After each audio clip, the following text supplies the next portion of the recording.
ओम शांति।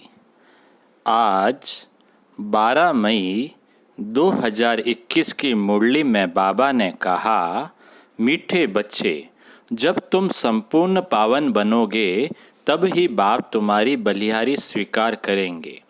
अपनी दिल से पूछो, हम कितना पावन बने हैं। प्रश्न है, तुम बच्चे अभी खुशी खुशी से बाप पर बलि चढ़ते हो, क्यों? उत्तर है, क्योंकि तुम जानते हो अभी हम बलियार जाते हैं तो बाप 21 जन्मों के लिए बलियार जाते हैं। तुम बच्चों को यह भी मालूम है कि अब इस अविनाशी रुद्र ज्ञान यज्ञ में सब मनुष्य मात्र को स्वा होना ही है। इसलिए तुम पहले ही खुशी खुशी से अपना तन मन धन सब कुछ स्वा कर सफ़र कर लेते हो। गीत है, मुखड़ा देख ले प्राणी जरा दर्पण में। अब सुनते हैं मुरली विस्तार से। ओम शांति। शिव भगवानुवाच, जरूर अपने बच्चों प्रति ही नॉलेज सिखाते हैं व श्रीमत देते हैं। हे बच्चों व हे प्राणी, शरीर से प्राण निकल जाते हैं व आत्मा निकल जाती है, एक ही बात है। हे प्राणी अथवा हे बच्चे, तुमने देखा कि मेरे जीवन में कितना पाप था और कितना पुण्य था। हिसाब तो बता दिया है। तुम्हारे जीवन में आधा कल्प पुण्य आधा कल्प पाप होते हैं। पुण्य का वर्षा बाप से मिलता है, जिसको राम कहते हैं। राम निराकार को कहा जाता है, न कि सीता वाला राम। तो अब तुम बच्चे जो आकर के ब्रह्मा मुख वंशावली ब्राह्मण बने हो, तुम्हारी बुद्धि में आया है बरोबर आधा कल्प हम पुण्य आत्मा ही थे, फिर आधा कल्प पाप आत्मा बने। अभी पुण्य आत्मा बनना है। कितना पुण्य आत्मा बने हैं वह हर एक अपने दिल से पूछे। पाप आत्मा से पुण्य आत्मा कैसे बनेंगे वह भी बाप ने समझाया है। यज्ञ तप आदि से तुम पुण्य आत्मा नहीं बनेंगे, वह है भक्ति मार्ग। इससे कोई भी मनुष्य पुण्य आत्मा नहीं बनते हैं। अभी तुम बच्चे समझते हो हम पुण्य आत्मा बन रहे हैं। आसुरी मत से पाप आत्मा बनते बनते सीढ़ी उतरते ही आए हैं।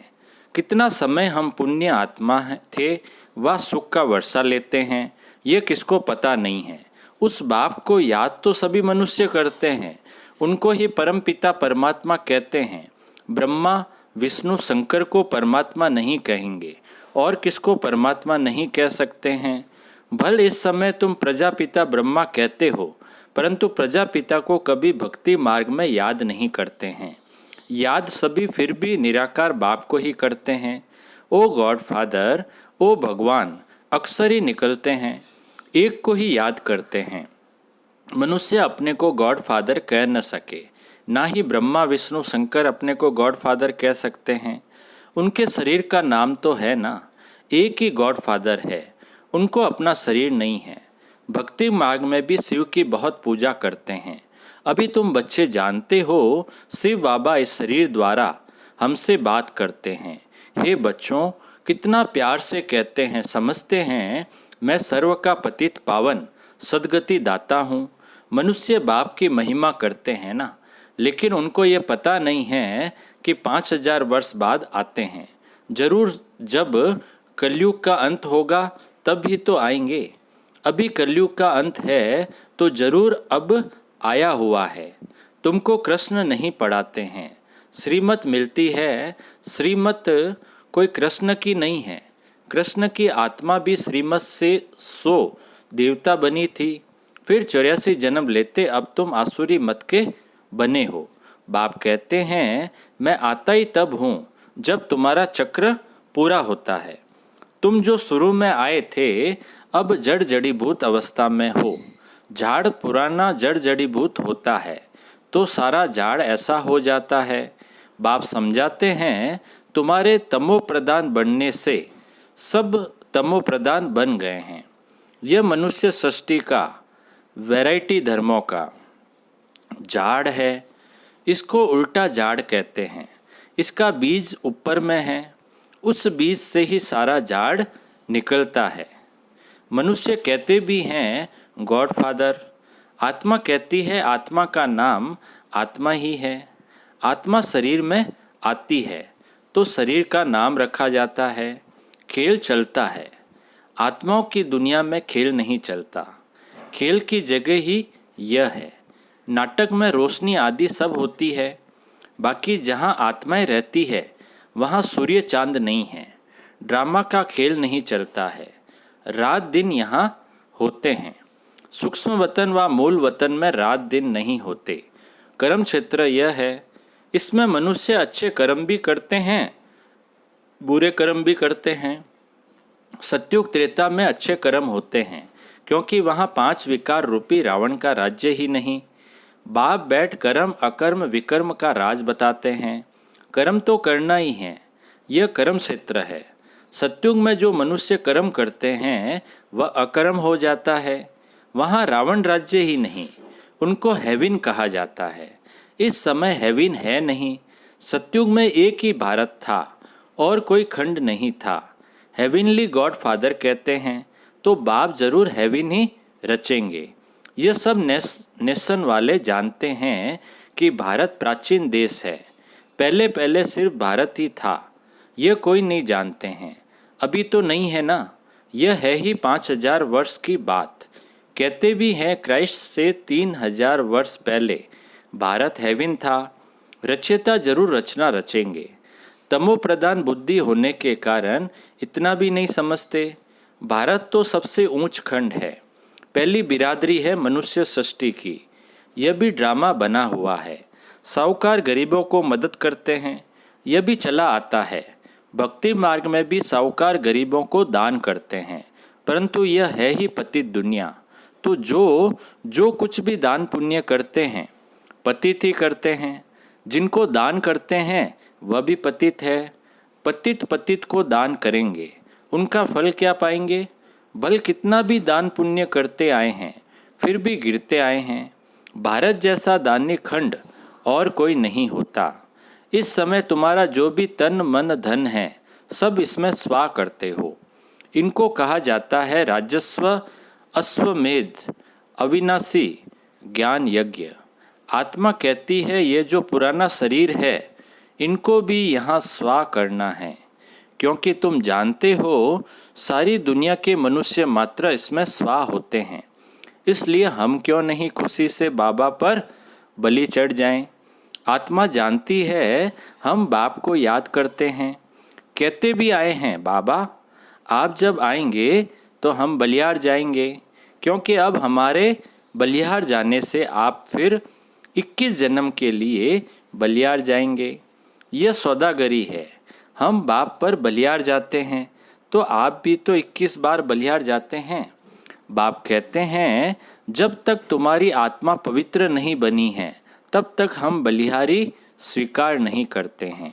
बाप कहते हैं मामेकम याद करो तो आत्मा प्योर बन जाएगी। बाप को भूलने से तुम कितने पतित दुखी हुए हो। मनुष्य दुखी होते हैं तो फिर शरणागति लेते हैं। अभी तुम 63 जन्म रावण से बहुत दुखी हुए हो। एक सीता की बात नहीं, सब सीताएं हैं। जो भी मनुष्य मात्र है। रामायण में तो कहानी लिख दी है, सीता को रावण ने शोक वाटिका में डाला। वास्तव में बात सारी इस समय की है। सभी रावण अर्थात 5 विकारों की जेल में हैं, इसलिए दुखी हो पुकारते हैं हमको इनसे छुड़ाओ। एक की बात नहीं, बाप समझाते हैं सारी दुनिया रावण की जेल में है।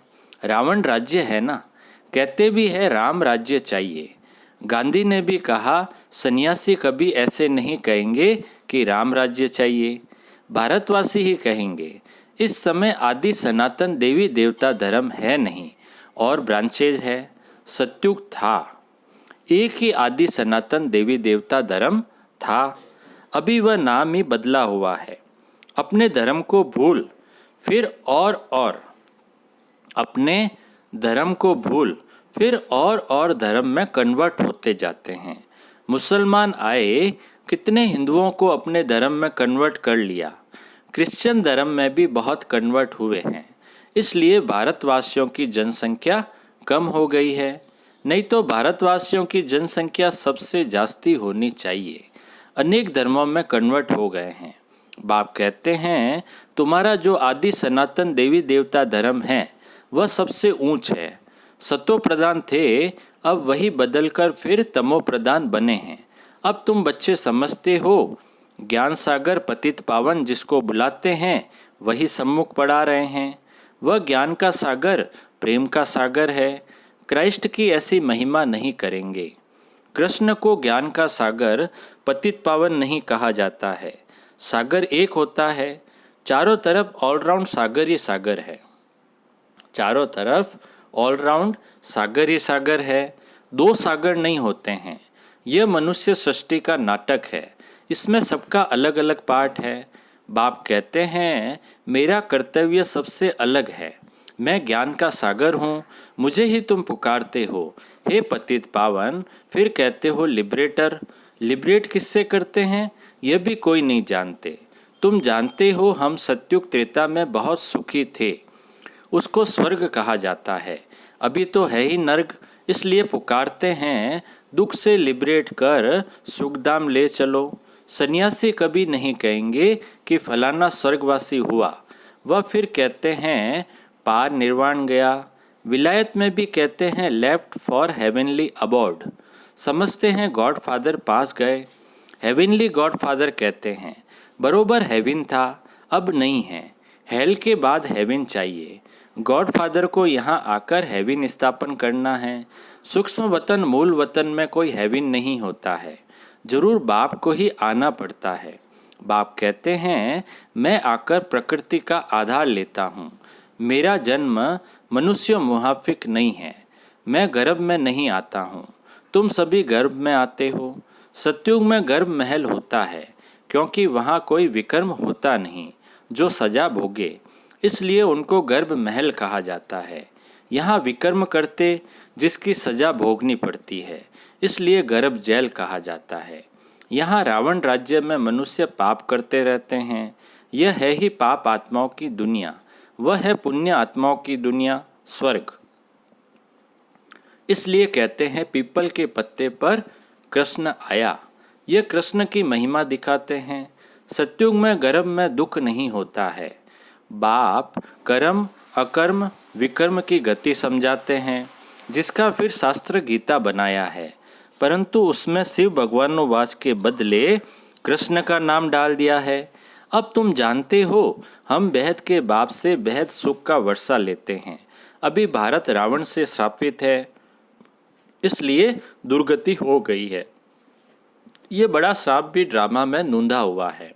बाप आकर वर देते हैं, आयुष्मान भव, पुत्रवान भव, संपत्तिवान भव, सभी सुख का वर्षा देते हैं। तुमको आकर पढ़ाते हैं, जिस पढ़ाई से तुम देवता बनते हो। यह नई रचना हो रही है। ब्रह्मा द्वारा तुमको बाप अपना बनाते हैं। गाया भी जाता है प्रजापिता ब्रह्मा, तुम उनके बच्चे ब्रह्मा कुमार कुमारियां बने हो। डाडे से वर्षा बाप द्वारा लेते हो, आगे भी लिया था, अब फिर बाप आया है। अब फिर बाप आया है। बाप के बच्चे तो फिर बाप के पास जाने चाहिए, परंतु गाया हुआ है। प्रजापिता ब्रह्मा द्वारा मनुष्य सृष्टि की स्थापना होती है, तो यहाँ होगी ना। आत्मा के संबंध में कहेंगे हम भाई भाई हैं। प्रजापिता ब्रह्मा की संतान बनने से तुम भाई बहन बनते हो। इस समय तुम सब भाई बहन हो। तुमने बाप से वर्षा लिया था, अब भी बाप से वर्षा ले रहे हो। शिव बाबा कहते हैं मुझे याद करो। तुम आत्मा को शिव बाबा को याद करना है। याद करने से ही तुम पावन बनेंगे, और कोई उपाय नहीं है। पावन बनने के सिवाय तुम मुक्ति धाम में जा भी नहीं सकते हो। जीवन मुक्ति धाम में पहले पहले आदि सनातन देवी देवता धर्म था, फिर नंबरवार और धर्म आए। बाप अंत में आकर सबको दुखों से मुक्त करते हैं। उनको कहा भी जाता है लिबरेटर। बाप कहते हैं तुम सिर्फ मुझे याद करो तो तुम्हारे पाप भस्म हो जाएंगे। बुलाते भी हो बाबा आओ, हमको पतित से पावन बनाओ। टीचर तो पढ़ाते हैं, इसमें चरित्र करते हैं क्या? यह भी पढ़ाई है। बाप ज्ञान का सागर ही आकर ज्ञान देते हैं। अच्छा बाप दादा बोले मीठे मीठे सिकिलदे बच्चों प्रति माता पिता बाप दादा का याद प्यार और गुड मॉर्निंग। रूहानी बाप की रूहानी बच्चों को नमस्ते। हम रूहानी बच्चों की रूहानी बाप दादा को याद प्यार, गुड मॉर्निंग और नमस्ते नमस्ते नमस्ते। सदा रहेंगे हंसते हंसते, बन जाएंगे फरिश्ते। वाह बाबा वाह, वाह मेरा भाग्य। अब पूरी मुरली में से जो मुख्य मुख्य धारणा के लिए पॉइंट्स है, उसमें पहला पॉइंट है कर्म, अकर्म और विकर्म की गति को जान। अब कोई विकर्म नहीं करना है। कर्म क्षेत्र पर कर्म करते हुए विकारों का त्याग करना ही विकर्म से बचना है। दूसरा पॉइंट है ऐसा पावन बनना है जो हमारी बलिहारी बाप स्वीकार कर ले। पावन बनकर पावन दुनिया में जाना है। तन मन धन इस यज्ञ में स्वा कर सफल करना है। मीठे बाबा का मीठा मीठा वरदान है, आलस्य के भिन्न भिन्न रूपों को समाप्त कर सदा उल्लास में रहने वाले तीव्र पुरुषार्थी भव। आलस्य के भिन्न भिन्न रूपों को समाप्त कर सदा उल्लास में रहने वाले तीव्र पुरुषार्थी भव। विस्तार है, वर्तमान समय माया का वार आलस्य के रूप में भिन्न भिन्न तरीके से होता है। यह आलस्य भी विशेष विकार है। इसे खत्म करने के लिए सदा उल्लास में रहो। जब कमाई करने का उल्लास होता है तो आलस्य खत्म हो जाता है। इसलिए बाबा कहते हैं, इसलिए कभी भी उल्लास को कम नहीं करना। सोचेंगे, करेंगे, कर ही लेंगे, हो जाएगा, ये सब आलस्य की निशानी है। ऐसे आलस्य वाले निर्बल संकल्पों को समाप्त कर यही सोचो कि जो करना है, जितना करना है, अभी करना है, तब कहेंगे तीव्र पुरुषार्थी। स्लोगन, सच्चे सेवाधारी वह है जिनका सोचना और कहना समान हो। सच्चे सेवाधारी वह है जिनका सोचना और कहना समान हो। अच्छा, ओम शांति।